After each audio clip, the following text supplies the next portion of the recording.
Ada sebuah nota diplomatik dengan kode referensi Beijing 1448. Isinya apa? Kementerian Luar Negeri Cina dan Kementerian Luar Negeri Amerika sepakat melakukan akselerasi, percepatan, ingin menjadikan Indonesia menjadi sebuah negara sekuler. Kalau Indonesia nanti ke depan akan menjadi negara sekuler, otomatis ini entry point untuk bangkitnya komunisme di Indonesia. Itu logika politiknya seperti itu. Karena orang awam tidak paham itu. Bahayanya seperti itu. Ya kan? Sehingga akhirnya apa?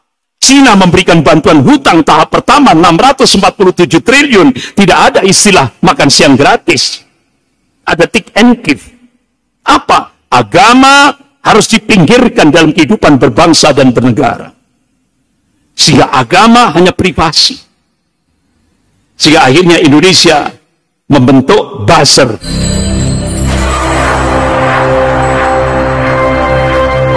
Allah tegaskan dalam surah Al-An'am ayat 162. A'udzubillahi minasyaitonir rajim. Qul, katakanlah, inna sholati wa nusuki wa mahyaya wa mamati lillahi rabbil alamin. Katakanlah sesungguhnya salatku, ibadahku, hidup dan matiku hanya untuk Allah Rabbul Alamin. Ini harga mati. Oleh karena itu ulama-ulama ahlus sunnah sepakat, tidak ada ikhtilaf. Apapun jenis amal ibadahnya, kalau tidak dilandasi dengan inna sholati wa nusuki wa mahyaya wa mamati lillahi rabbil alamin, tidak sah ibadahnya. Makanya bapak-bapak, ibu-ibu yang dirahmati Allah, jalan yang lurus itu cuma satu, yaitu ad-dinul Islam. Ini harga mati.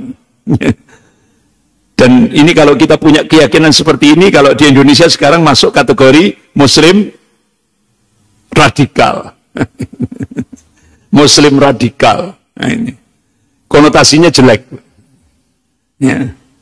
Padahal dalam kamus besar bahasa Indonesia, kata radikal itu artinya kalau kita buka kamus besar bahasa Indonesia, itu kembali ke akar.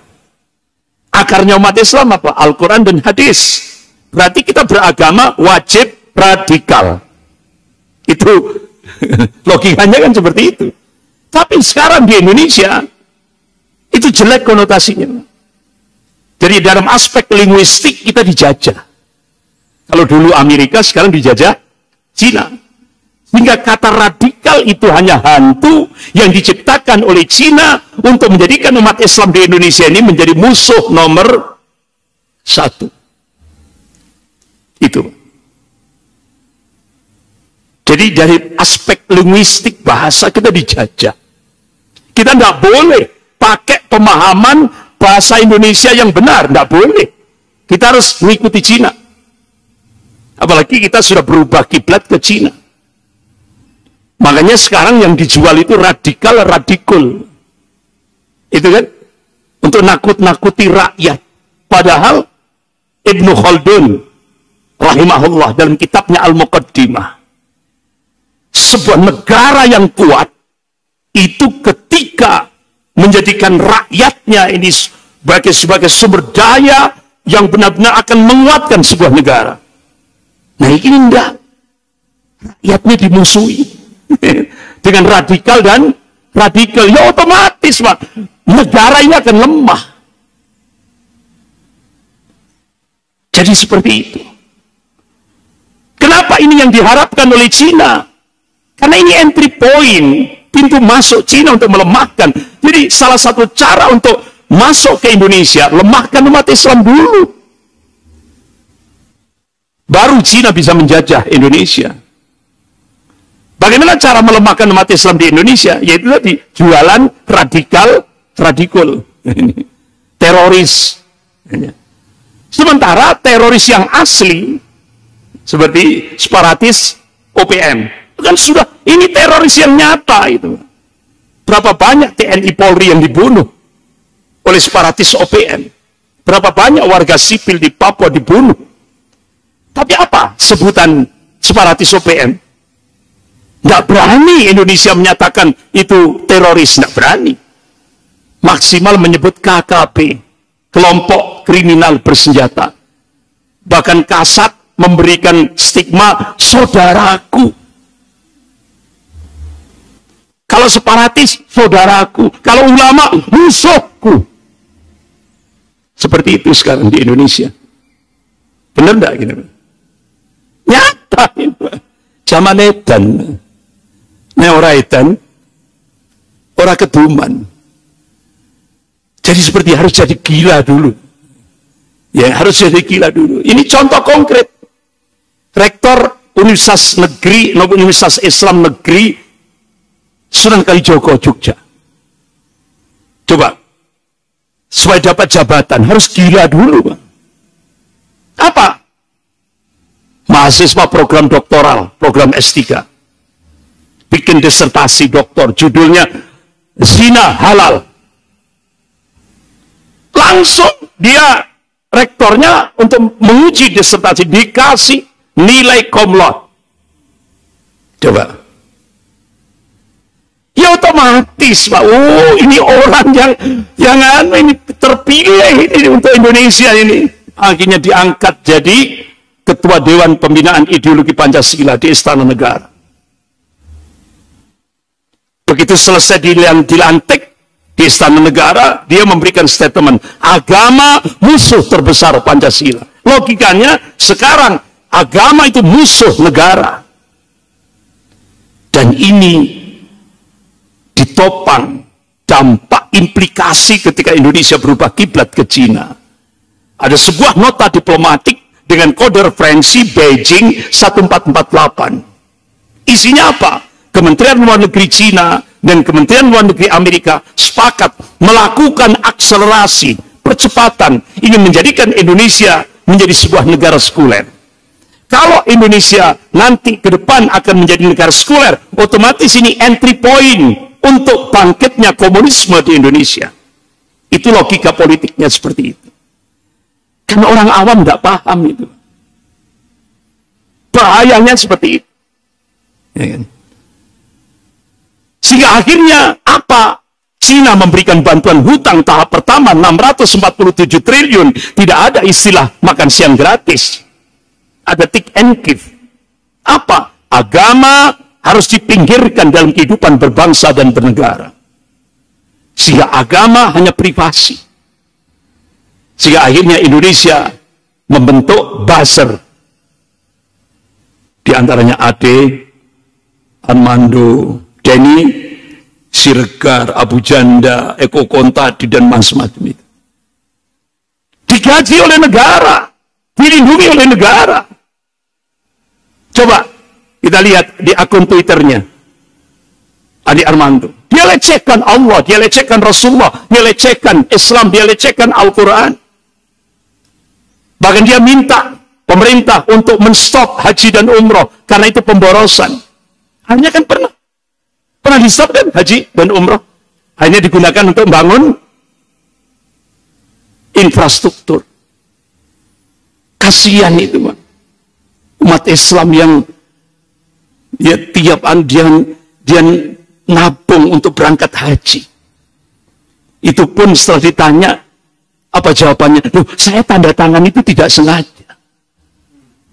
Astagfirullah. Akhirnya didesak lagi, enggak apa-apa itu maslahat. Coba, ini amanah dianggap maslahat. Enggak izin lagi pada orangnya. Ini kan untuk berangkat haji, tapi dialihkan ke infrastruktur. Astagfirullah. Bapak-bapak, ibu-ibu, saudara-saudari yang dirahmati Allah. Jadi, bahkan saya kaget juga sekarang yang penerusnya, ya kan, penerusnya, bahkan sampai Adi Armando memberikan stigma di akun Twitternya itu, amin. Al-Quran dan hadis ini penghancur negara, merusak negara. Bahkan terakhir di akun Twitternya Adi Armando, sholat 5 waktu tidak ada dalilnya. Astagfirullah. Majelis Ulama Indonesia Pusat minta mengirim surat resmi pada Bareskrim Mabes Polri. Segera Ade Armando ditangkap. Padahal Ade Armando itu Muslim, dosen Universitas Indonesia, doktor, orang Minang, Sumatera Barat. Orang Minang. Tapi dia ditugasi untuk melecehkan Islam, melecehkan Allah, melecehkan Rasulullah. Sehingga sampai teman saya, itu Pak Irvianda, kebetulan dia tokoh adat Minang, itu saya dapat kabar dari beliau, itu dicabut adat Minangnya. Jadi sudah, Ade Armando sudah bukan orang Minang lagi.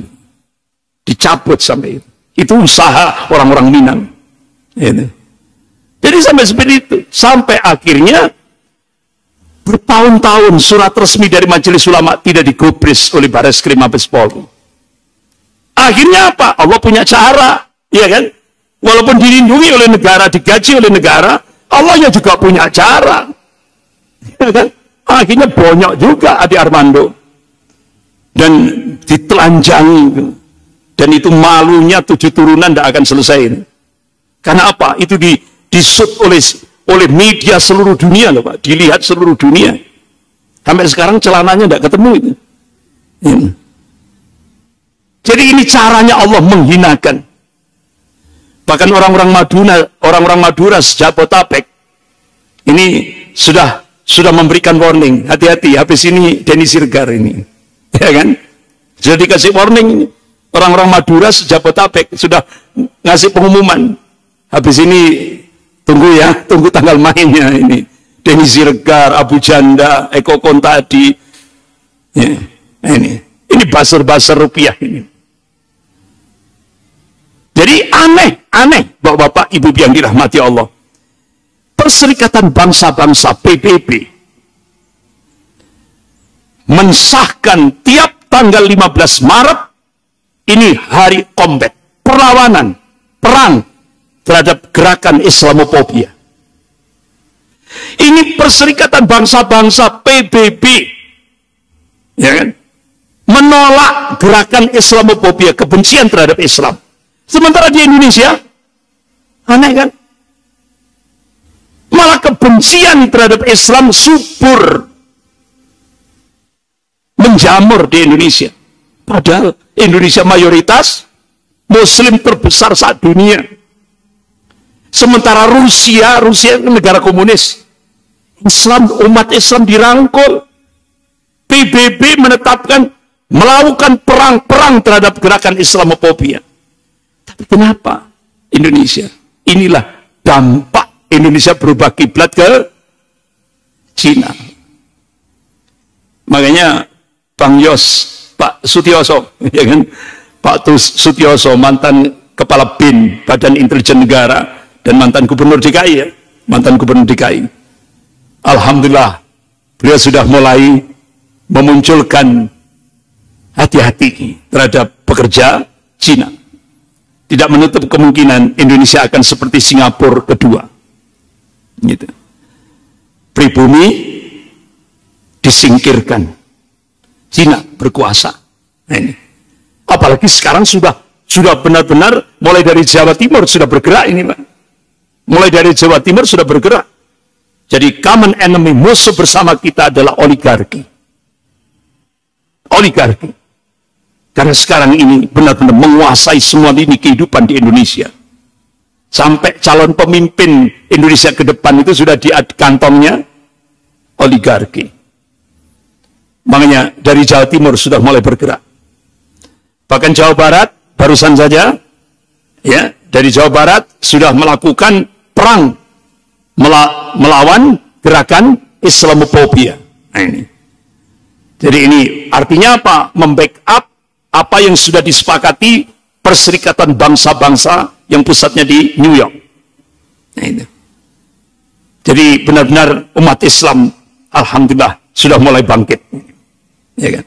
Bahkan Madura, ulama-ulama Madura sudah mulai bangkit. Nah, ini. Jawa Timur, Jawa Barat sudah mulai. Nah, ini. Jadi insya Allah.